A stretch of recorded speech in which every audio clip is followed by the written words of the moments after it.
All right, guys, happy Thursday. I already see some of you in the chat going, when is the next Becoming Brigitte episode dropping? Tomorrow? Don't worry, it just takes a ton of research. So sometimes we just have to take a day break to make sure that we are getting everything correct. Also, those of us who are obsessed with the Baldoni case, we have a few updates for you today. I told you guys in the last episode about this case that more lawsuits were coming. Well, one of them just dropped against Blake Lively, and it is also for defamation. We're going to talk about that, but Taylor Swift's team is now coming out swinging, and that is super interesting. An article just dropped about an hour ago in TMZ against Blake Lively in the press. Taylor Swift is alleging that Blake Lively is lying, but is Taylor telling the truth, or is this just a strategy to save her own skin? I don't know, guys. And don't worry, for those of you who have been hitting me up asking if I'm going to give my thoughts on America allegedly taking over Gaza, of course I am. Of course I am going to give my thoughts on that. So we have a lot coming up today. Let's get right into it.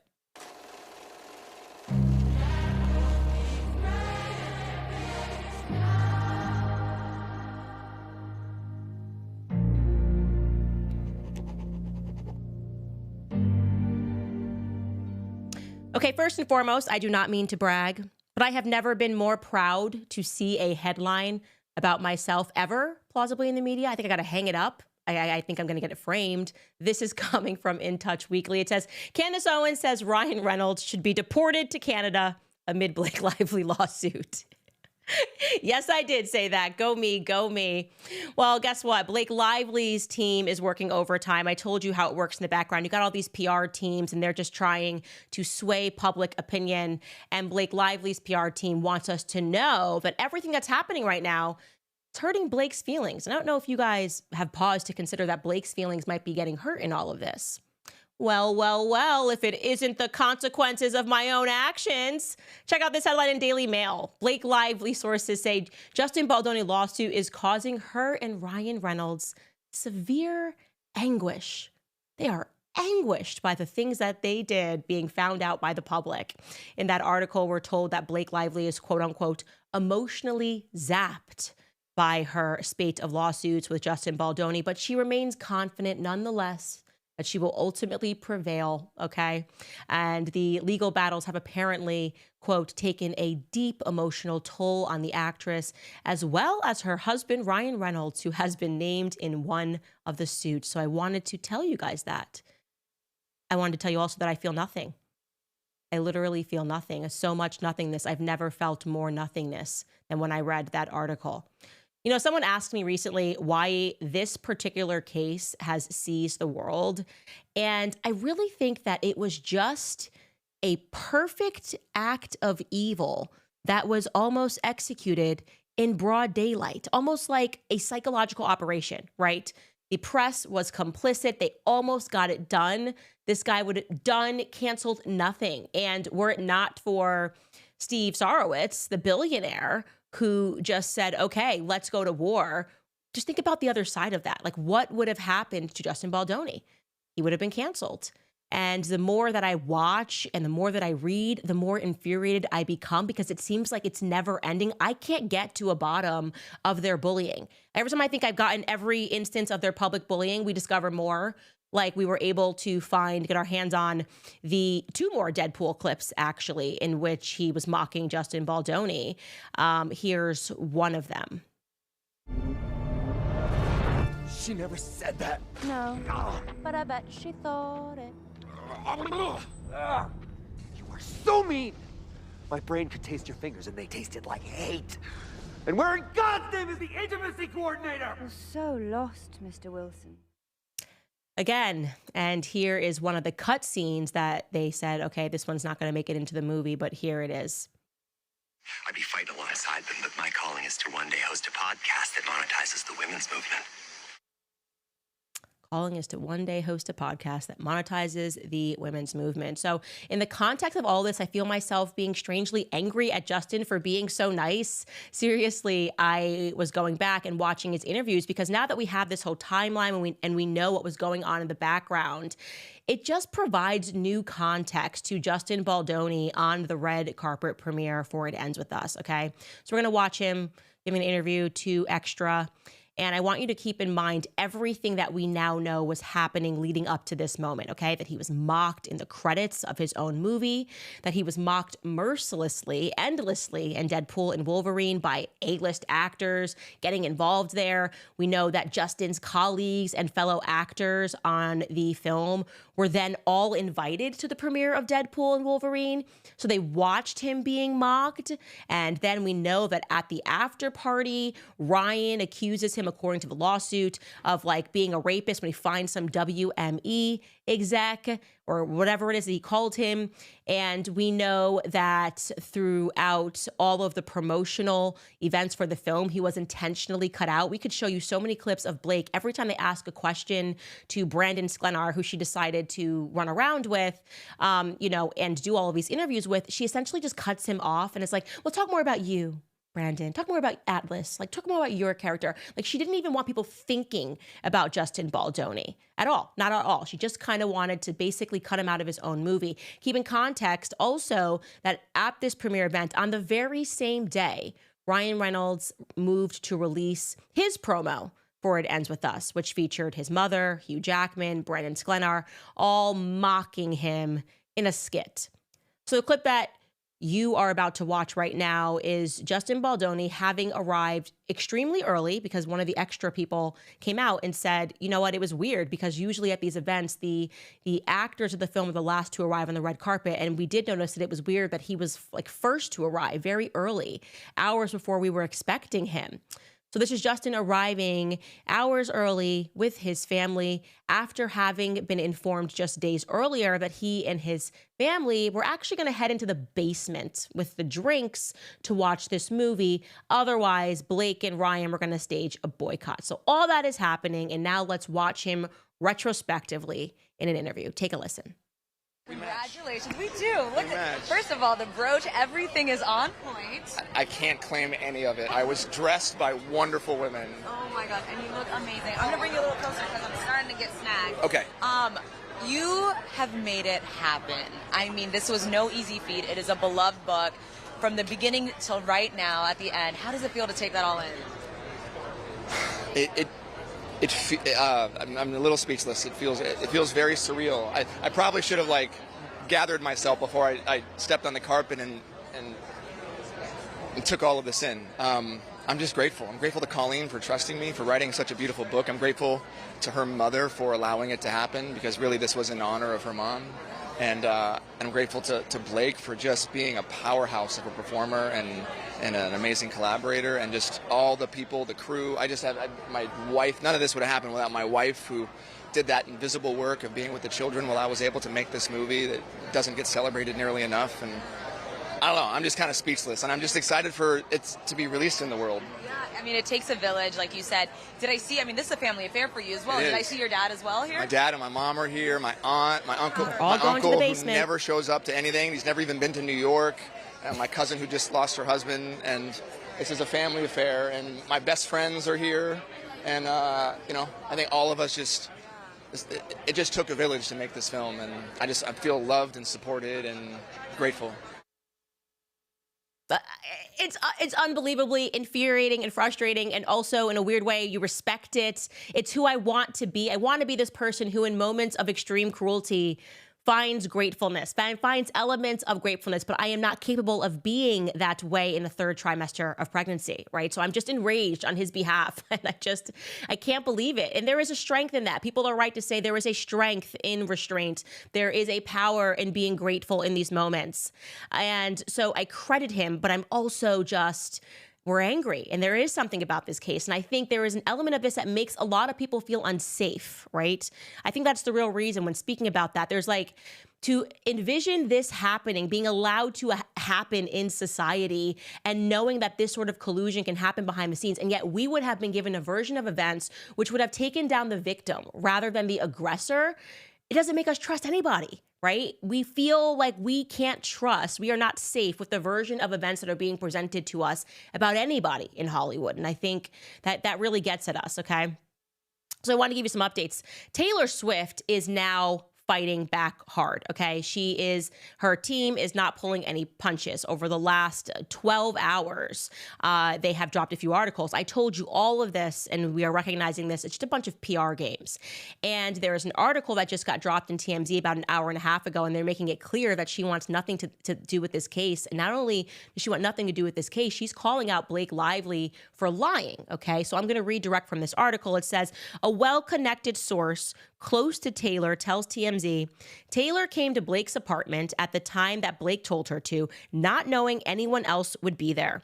In other words, Taylor had no idea there was a meeting going on with Justin. The source goes on to say that Justin was about to leave after the 2-hour meeting as Taylor walked in, and she was introduced to him for the first and only time. We are told that all Taylor said to Justin was how excited she was to see the movie because he was her friend's boss. Our source says Taylor believes Blake timed her meeting with Justin so Taylor would arrive before he left, and is baffled by Blake later characterizing her as her quote-unquote dragon. The source adds, it's weird to say that about a friend, and there's more. The source says Taylor is also learning that Blake has been inappropriately leveraging her name for a long time, like telling a young actress that Taylor cast her, which simply did not happen. Oh, wait a second. What do you mean it didn't happen? Okay, a lot to say about this. Obviously, what she's referencing here is what we were told on the red carpet from Isabella Ferreira herself, who kind of turned into Blake Lively's pet. At least that's what Justin is alleging, that basically Blake poisoned her against him and spoiled her. And maybe the point of entry was, I want you to know that my very powerful friend Taylor Swift handpicked you. Okay. And Lily believed it, which is why she said this on the red carpet. I hear that Taylor may have had some influence in getting Yes, she did. Yeah, I know. I don't even know if I'm meant to be saying it, but I'm saying it. Yeah, she was a helpful part of the process of the audition, which I found out later after I got it, and that rocked my world. Yeah. I have no words. Okay, so it is interesting that she says she was a helpful part of the process, which I found out later on, which means Taylor Swift was clearly not in the room, perhaps, when she was auditioning. So there could be some truth there. And we have seen that obviously in Ryan Reynolds' text messages. Like I said, in his first entry text to Justin Baldoni, they black out a name that very much could be Taylor Swift, which means that as soon as he opened the conversation, Ryan Reynolds with Justin Baldoni, in an introductory conversation, he wanted him to know Taylor Swift is our friend. Now, we are hearing that when he went to WME, that was also a part of it, like Taylor Swift is a godmother to our children. So is it possible that they use her name that when she's not there and she's not aware? Sure. But let me tell you why I think Taylor Swift is lying. Here's an element where I believe she's just flat out caught lying, okay? So maybe she had nothing to do with Isabella Ferreira's casting, but we do know that her song was featured, and that at one point to feature her song, she got somebody fired. That is the allegation that is made, and she's curiously not responding to that she didn't like Brian Tyler. I think they worked together on the Lorax, literally like the Lorax movie at some point. Maybe it was something else, but she got someone fired from the film. I'd like to hear her respond to that. And we do also know that she's not being truthful about what happened that night at the Penthouse. She's saying it was like, hi, bye, love the film, you're her boss. Not true. Here is the verbiage from Justin Baldoni's lawsuit. And I'll tell you why we can instantly discern that he's telling the truth. It's basically starting with Baldoni realizing that Blake was upset by him not being overly excited about her changes. Seemingly stung by Baldoni's exceedingly mild resistance, Lively did not respond and went silent for multiple days. Later, she confirmed in a text message below that Baldoni's response of course, didn't feel great for me or another mega celebrity friend and Ryan Reynolds to have my passion praised instead of my specific contribution. Lively was referring to an earlier meeting where Lively summoned Baldoni to her New York penthouse, where Baldoni was greeted by Ryan Reynolds, okay, who launched into enthusiastic praise for Lively's version of the scene. Okay, that checks out. Hours later, as the meeting was ending, him and Taylor Swift are agreeing here, a famous and famously close friend of Reynolds and Lively walked into the room and similarly began praising Lively's script. Baldoni then understood that it meant that he had to comply with Lively's direction for the script. Similarly began praising Lively's script. So she didn't go in and say, hi, bye, nice to meet you. She praised her script. And the follow-up text from that meeting proved that, because he basically says, these are his texts to Blake, hey, like I didn't need, I would have felt that way without Ryan and Taylor talking to her about her edits. You really are a talent across the board, really excited and grateful to do this together. And that leads to the dragging tweet where, so he's saying like, whatever just happened, I didn't need that to happen. I thought that you were fine already. And if Taylor had said absolutely nothing to him, then she would have responded and said, what are you talking about? She was just coming into the house. Like, well, that wasn't to peer pressure you. Instead, she replies and says, oh, I got a few dragons. So I think Taylor's lying about that. So the real question is, why is Taylor Swift lying about that little exchange? And the answer is very simple. She does not want to get deposed, okay? A deposition, legal deposition, is not a song. It is not an album. You don't get to drop Taylor's version of events. You are under oath and you will be compelled to tell the truth. And Taylor cannot then call in a marketing guru to spin things to make her look innocent if she was in fact more involved in this project. And again, I believe she was, right? I believe she had more to do with the screening.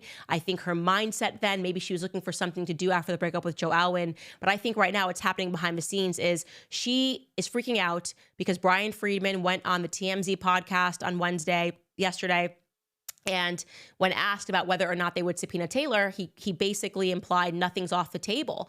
And I want to be clear, that has the potential to humiliate Taylor. Okay, she has carefully woven her brand as a nice girl, as a victim, as somebody who is never involved in any plotting or scheming. If they suddenly say, put her on the stand, put her under oath, and we're going to subpoena her messages, this could present a version of Taylor that the public does not know about. Right.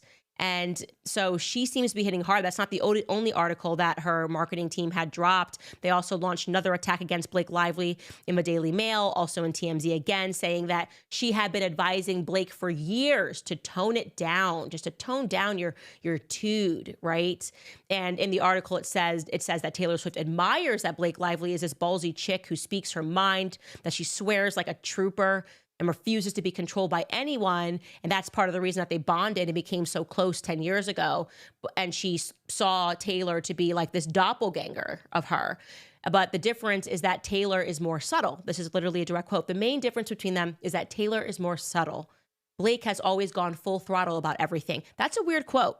You know why that's a weird quote? Because basically what they're saying is Taylor Swift more subtly via lyrics and stuff will kind of take somebody down and get her fans to believe in a certain narrative. It's subtle, but when Blake does it, it goes full board. Does that imply that Taylor Swift maybe has not been a perfect victim in every situation since 1989? I don't know. Interested to hear what her fans think, because for years I have asked myself that question. Okay, I have openly said, there's a pattern here that has been established. You know, you had me at the first relationship, second relationship, third relationship. You lost me, you know, maybe on the third album of me accepting this narrative that people are always doing something wrong to you. And there have been people that have tried to speak out, by the way. And I'm genuinely interested to hear Taylor Swift's fans on this. But like Calvin Harris, you know, the mass unfollowing of Joe Alwyn that took place. Katy Perry, who early on said that she was, what was it? The wolf in sheep's clothing. John Mayer, who said that what she said was not correct or fair, and it led to him being attacked. And I mean, these are the ones that are just coming off of the top of my head. And so do we think that there is a pattern there? Or is this really a circumstance where Blake has taken advantage of her brand? My instinct is that it could be both. And I do also want to say this. Smartest move that Brian Friedman could make, Brian Friedman's like my spirit animal right now, is to put her on the stand. And that's partially because it's the last thing that Blake and Ryan want, right? The last thing that they want is to have their major A-list fan that they have been using to move up in Hollywood, whose name they have been using to move up in Hollywood and to threaten people behind the scenes, suddenly put on the stand and exposed. It would be such a inglorious end to their friendship, and that it would sting them. So that's what I'm going to say about that. I do want to tell you about the second lawsuit that has dropped. But first, I want to remind you guys about preborn, because there is some great news for people who are pro-life. The abortion pill reversal treatment, which provides women a second opportunity to choose, is bringing babies back to life. When you join forces with Preborn Ministries, you empower women to reverse the curse. What you might not be aware of is, even though Roe v. Wade was overturned and abortion has been greatly restricted in many states, the abortion pill has superseded surgical abortions, accounting now for over 60% of all abortions. Preborn's network of clinics are on standby for women in their darkest hour. They meet them with God's love and free services to help them choose life through ultrasounds and the abortion pill reversal protocol. Preborn has rescued over 300,000 babies' lives. So you can start this new year right by supporting life and by donating to Preborn today. One ultrasound is just $28, and $140 will help rescue 5 babies. So to donate, you just dial pound 250 and say the keyword baby. That's pound 250 baby, or you can donate securely by just going to preborn.com/Candace. Again, that's preborn.com/Candace. Okay, so I told you that these lawsuits are not going to stop. First one has now dropped. Blake Lively, she's being sued again. Like I told you, a lot of it involves the PR world.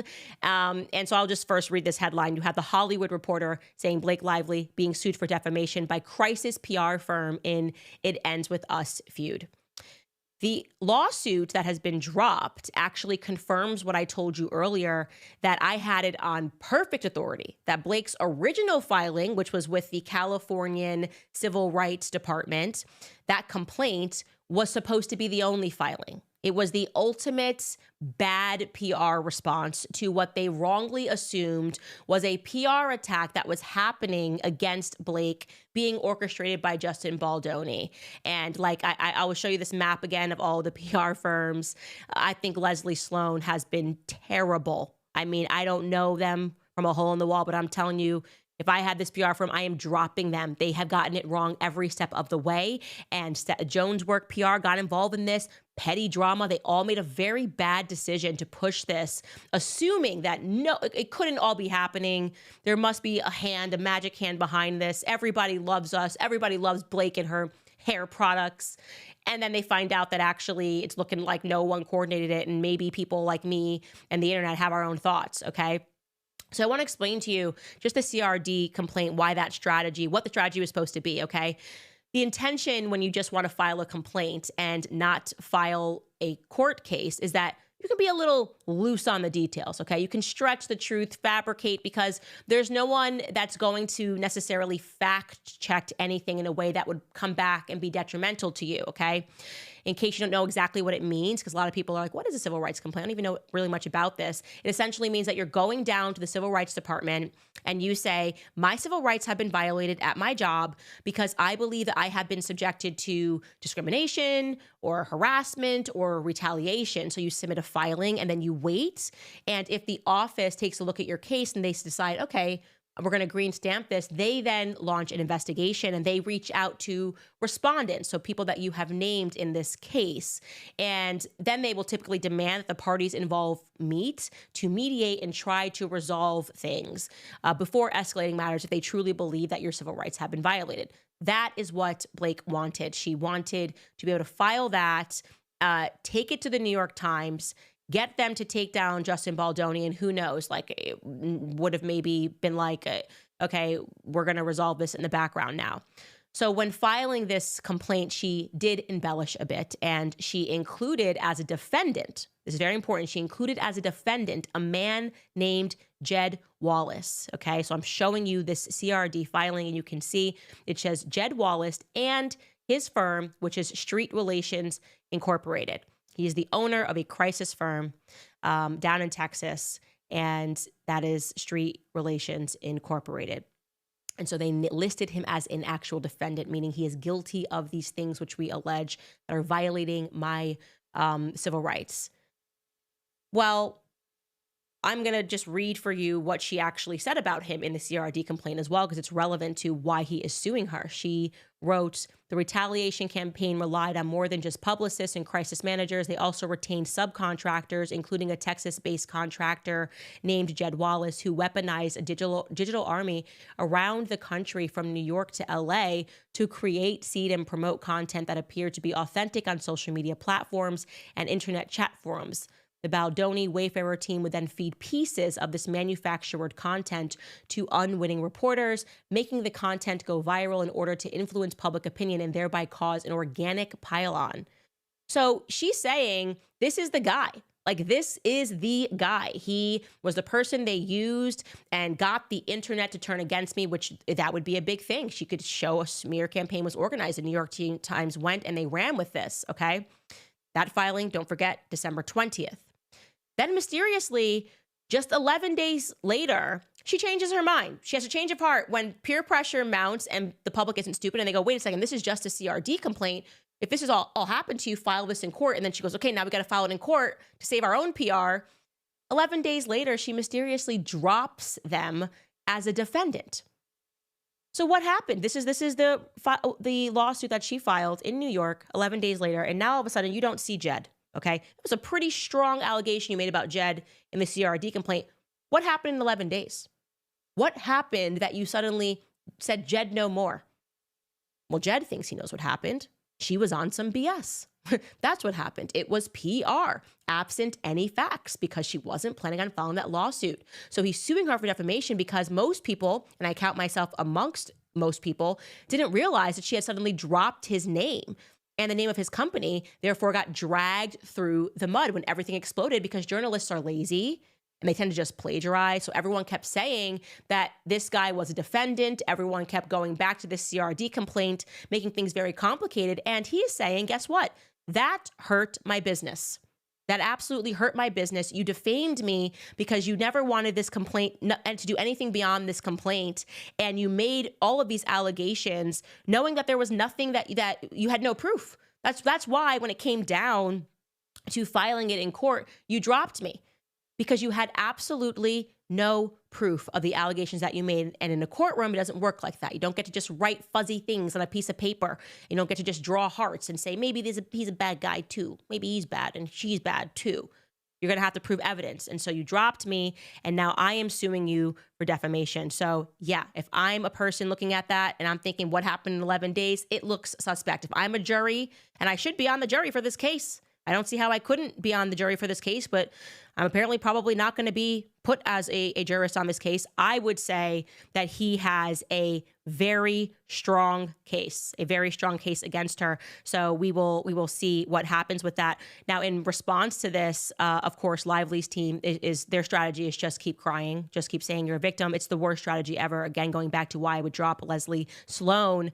They said, quote, another day, another state, another 9-figure lawsuit seeking to sue Ms. Lively into oblivion for speaking out against sexual harassment and retaliation.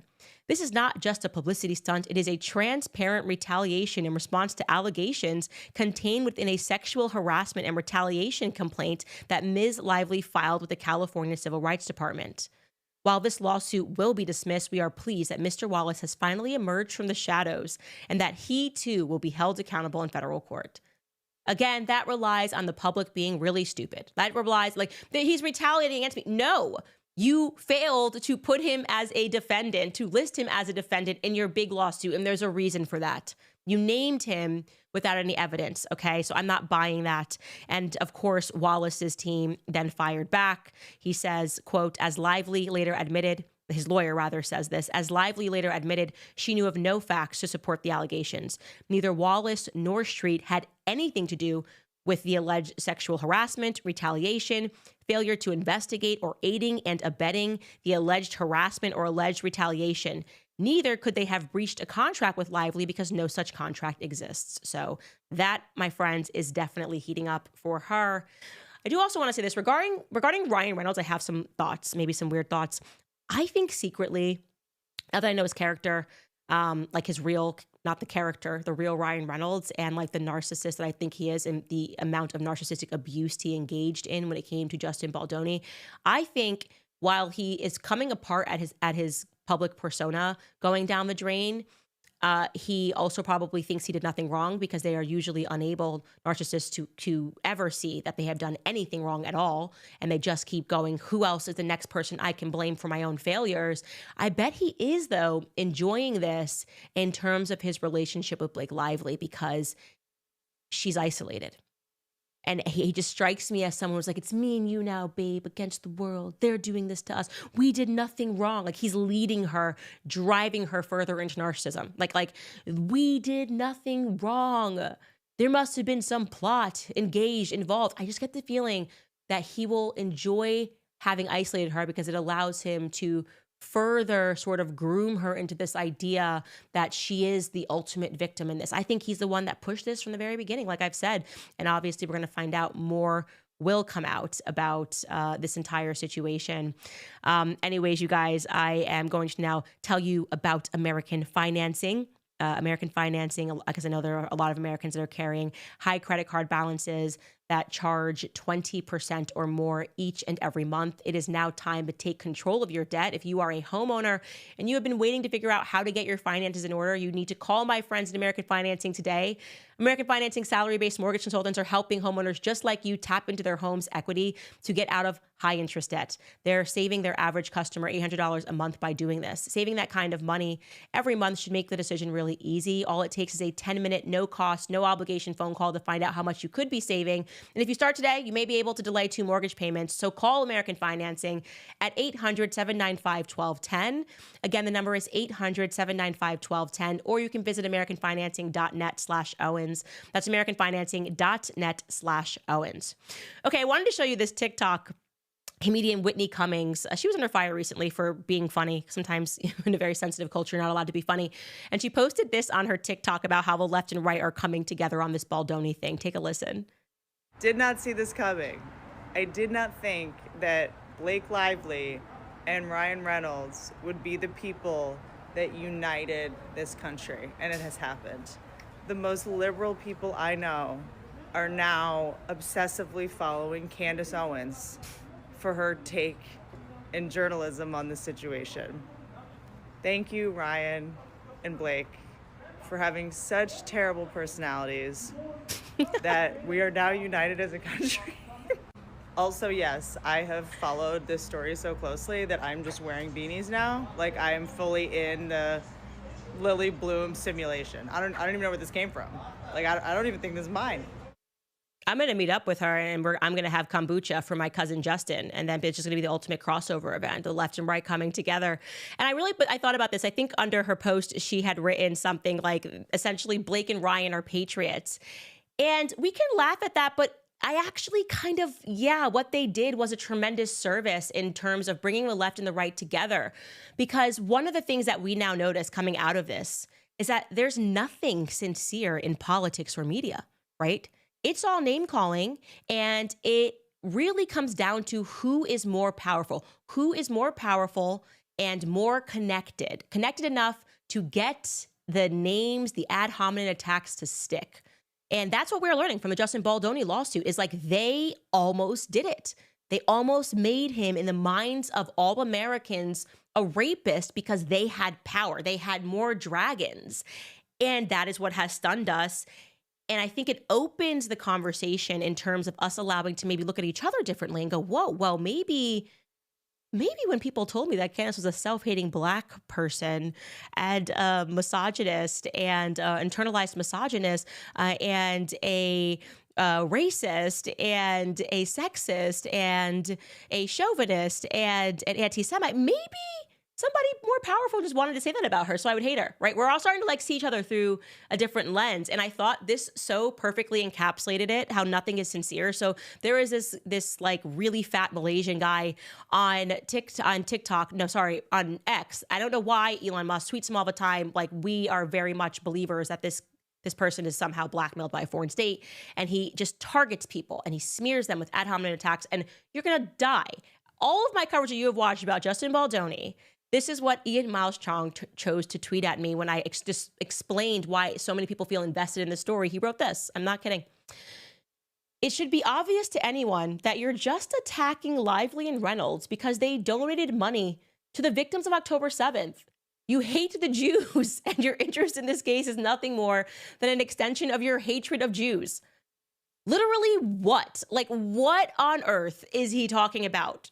Just so we're clear, Blake Lively and Ryan Reynolds, it turns out, because I wasn't aware, because nobody cared about their donations when we got involved in this case, donated to both Israel and Gaza. So he's just wrong here on the facts. $1 million to support children in Israel and in Gaza. So it didn't matter what side anybody was on.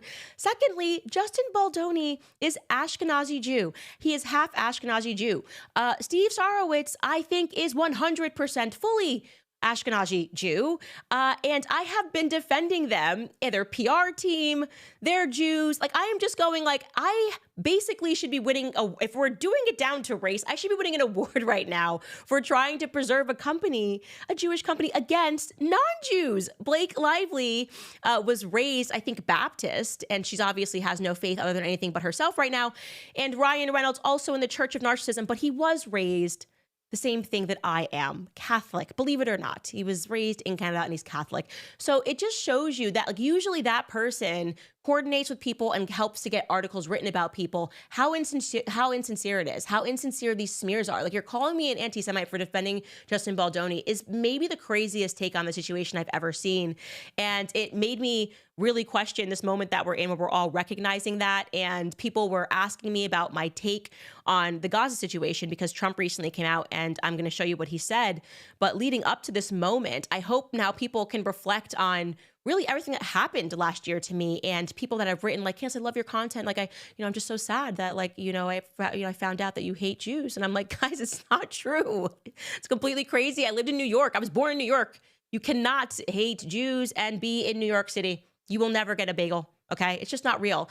But there was this vicious attack on me because I said things in support of the Gazan children that were being mercilessly murdered, and it was on my screen, and I didn't want to stand down to that to preserve my media reputation. Like, I was happy to be smeared and libeled to be able to stand up for children, and it's almost distinctly because of my everything I learned about the Holocaust in school that I could never stay silent about what I was seeing happening to these women and these children. Like, it is directly because of the lessons that I took away and the lessons that were impressed upon me in my schooling that my silence just couldn't be bought on the matter.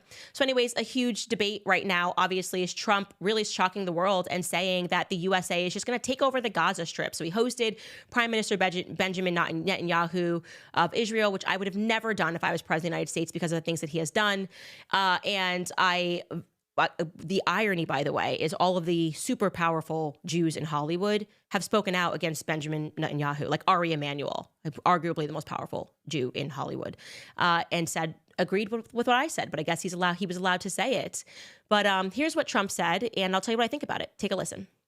Would Palestinians have the right to return to Gaza if they left while the rebuilding was happening? It would be my hope that we could do something really nice, really good, where they wouldn't want to return.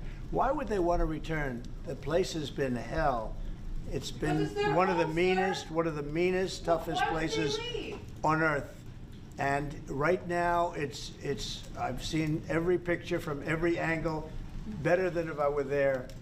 And nobody can live there. You can't live there. So if we can build them through massive amounts of money supplied by other people, very rich nations, and they're willing to supply it. If we can build something for them in one of the countries, and it could be Jordan, it could be Egypt, it could be other countries, and you could build 4 or 5 or 6 areas. It doesn't have to be one area, but you take certain areas and you build really good quality housing, like a beautiful town, like someplace where they can live and not die. Because Gaza is a guarantee that they're going to end up dying. The same thing's going to happen again. It's happened over and over again, and it's going to happen again as sure as you're standing there, Peter. So I hope that we could do something where they wouldn't want to go back. Who would want to go back? They've experienced nothing but death and destruction. And here's what he said following that up. Short clip. The only reason the Palestinians want to go back to Gaza is they have no alternative. It's right now a demolition site. This is just a demolition site. Virtually every building is down. They're living under fallen concrete that's very dangerous and very precarious. They instead can occupy all of a beautiful area with homes and safety, and they can live out their lives in peace and harmony instead of having to go back and do it again. The U.S. will take over the Gaza Strip, and we will do a job with it, too. We'll own it and be responsible for dismantling all of the dangerous unexploded bombs and other weapons on the site, level the site and get rid of the destroyed buildings, level it out, create an economic development that will supply unlimited numbers of jobs and housing for the people of the area. Do a real job, do something different. Just can't go back. If you go back, it's going to end up the same way it has for 100 years. So here's why I love that clip. I love these two clips because we have at long last arrived to the period where after a year of gaslighting us and telling us that wasn't happening, like everyone just smearing us in the media, because obviously the media, as we've learned through the Justin Baldoni case to this, is just a place where it's prostitution, right? It's like the highest bidder, right? And after a year of them calling everybody anti-Semitic who noticed that an ethnic cleansing was taking place, we're just now getting to the point, which is an ethnic cleansing is going to take place. We're going to just move millions of bodies. And now we're going to try to emotionally engineer the public to think that it's acceptable by saying, well, there's nothing left. Our bombs bombed it all. Why would they want to go back there? There's nothing left, which we have on tape, Bibi Netanyahu saying that before October 7th. Him caught on tape saying we have to make the punishment so severe and so harsh that the Palestinians won't want to go back because there's nothing there. He said this, okay? I showed it on my show and I didn't care about the figurative bullets that were coming my way because those bullets were figurative and they weren't real. And what I saw in terms of the kids being target practiced on in Gaza made me sick to my stomach. And so one of the other favored lies about me in the media is that I agree with everything Trump says and he does. And I could not disagree more with this. I could not have been more vocal in my lack of support for any person who, whether left or right, who claims to be a good and a compassionate person who is okay with what is happening and what they are saying they're going to do. All statements which are on record before October 7th even happened. And in terms of Trump talking about the real estate of the property, saying they have to go, and Jared Kushner was on tape speaking about how much worth the property could be. And so for those of us who said, are there people who have already invested in this property and want to see it being built up because they are going to make a ton of money because the plan is to move these people from their homeland somewhere else? And we were called conspiracy theorists, and we were called Jew haters, and we were called anti-Semites. This is truly a moment of vindication, okay? It is a moment of vindication, and I do not agree with it at all. Not at all. And now they're saying that the UK should take these people. And this just puts us on that circle. You know, it really is just, it's loony. You have the people in the UK and other countries going, I don't recognize my country. Why don't I recognize my country? Why is this country becoming majority Muslim population? And they don't want to connect the dots and say, well, you know, which country is not becoming majority population, just seems to be expanding its borders all the time? Israel. And we keep fighting their wars or funding their wars. We haven't stopped doing that. So as they become more ethnocentric, as they keep getting more land, as they keep having strict rules about who is allowed to commute there, our countries are looking very different. Why would they want to stay home? Because they recognize where they are. So if you're going to build it big and you're make it beautiful, Trump, let them stay there while you do it. I'm sure they would be very happy to do that. And for those of you who can't even imagine, just take a second to pause and think about the fact that for 2 years, these people have been walking on foot, children crying. Find it. It's online. Go look at it. Bleeding, kids being shot in the head. Okay, they're saying 20,000. We know it's now more because of the number that they're giving us in terms of saying how many people have to be moved. It's simple math of how many people are dead there, how many women, majority women and children are dead in this area. So you imagine you go back and forth. Finally, it is over. And you are now being told that, well, you are going to be really happy because we're going to put you in a country where nobody speaks your language, no one understands you. And you're just going to, I don't know, be in the UK, be in Ireland. Isn't that a better plan? Won't you be happier there than in the rubble of the place of your ancestors? Isn't that better for you? It's evil. If the theme of what we have been talking about are perfect acts of evil, what has happened to the children and the women of Palestine who had nothing to do with October 7th is a perfect act of evil. And I will not support it. I don't care which friendships have to burn, which invites I won't get, okay? I will not support it because I am a Christian and I am not one that can be maneuvered by money. And I hope that for those of you who are new to my channel, you recognize that that was the ultimate takeaway from everything that was written about me last year, is that I will never bend the knee to evil, whether it comes in a lighter form of Hollywood, being a Hollywood reject and not ever having friends like Blake Lively and Ryan Reynolds, or if it comes in the form of what I believe is happening right now. It's just not something that is for me. And so that is all I'm going to say on that topic. All right, guys, it's time to get into your comments, right? Are we at comment time? We are 44 minutes in. And first, I'm going to tell you about 7 Weeks Coffee, because so many of you guys drink coffee, so you might as well drink coffee and do good. And 7 Weeks Coffee allows you the opportunity to do that. It is America's pro-life company that's on a mission to fund the pro-life movement, one cup of coffee at a time. If you're wondering why they are called 7 Weeks Coffee, it's because at 7 weeks, a baby is the size of a coffee bean, and it's the same time that a heartbeat is clearly detected on an ultrasound. So they donate 10% of every sale to support pregnancy care centers across the country, and they have thus far raised over $750,000 for these centers, and they've therefore saved thousands of lives. And I can tell you the coffee is great because I'm picky about what I drink. It is mold-free, pesticide-free, shade-grown, low acid, and it is organically farmed. It truly does check all the boxes. And right now, if you subscribe to 7 Weeks Coffee, you'll get a free 2-pack of their new travel bags to take your coffee wherever life takes you. Whether you're traveling, working, adventuring, you can easily enjoy a rich, flavorful cup of coffee by adding hot water and letting the to-go bag steep for a few minutes. So go to 7weekscoffee.com and save 15% forever when you subscribe. Plus, exclusively for my listeners, if you use code Candace at checkout, you'll get an extra 10% off your first order. That's 25% total savings on your first order. 7weekscoffee.com. Use code Candace today.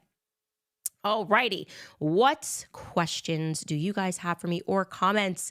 KKB writes, I'm a member of your website and can't wait for the book club. I'm so excited about the book club, you guys. You are the reason I've come from the left to the conservative right after really deeply analyzing how I actually live my life versus what I thought my ideals were. Thank you for everything. I think everybody's kind of moving and becoming more moderate, which is exciting. I do think that we are starting to look at the entities that have made us all hate each other. And they are the ones that are problematic, and they are the ones that are extreme. And we are finding ourselves that we have a lot more in common than we think. Evie Nova writes, do a collab with Be Better Guy from TikTok. People have been tagging me in his video. He has an insider source and does amazing reports. B&R took down his video. Interesting. Okay, apparently he has been talking about the Blake and Ryan case on TikTok, and I have to look into how his video got taken down. Very interesting. Ethan writes, the Taylor Swift industrial complex needs to be studied and exposed. I want to hear from her fans. Email me, info@CandaceOwens.com. Are you thinking she's truly the victim in the story, or are you thinking she's trying to get out of the story? I would like to understand your perspectives on her.